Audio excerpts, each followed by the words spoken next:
सर्वप्रथम सर्वांना स्वातंत्र्य दिनाच्या खूप खूप शुभेच्छा।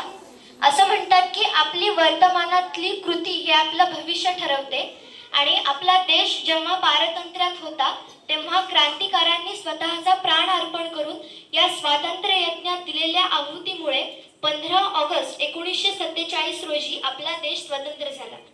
त्यात सर्व क्रांतिकारकांना व त्या स्वातंत्र्य समरात सहभागी असलेल्या सर्वजणांना वंदन करून मी ही कविता सादर करते। प्रखर सूर्य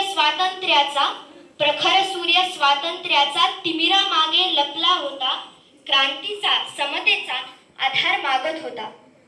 प्रत्येक भारतवासी अत्याचार सहन करत होता, पण त्याच वेळी पारतंत्र्याचा असंतोष व्यक्त करत होता। स्वराज्याची आस आता प्रत्येक मनाला लागली होती। स्वातंत्र्याची पहाट मनामनात उमलत होती। पाश्चात्य असुरांचा संहार करायला भारत भूमिपुत्र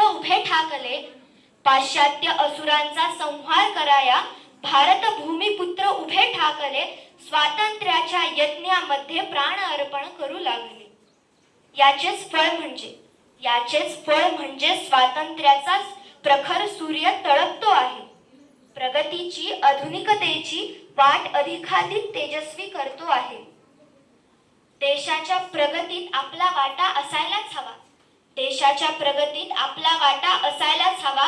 भारत भविष्यात विश्वगुरु व्हायलाच हवा। धन्यवाद।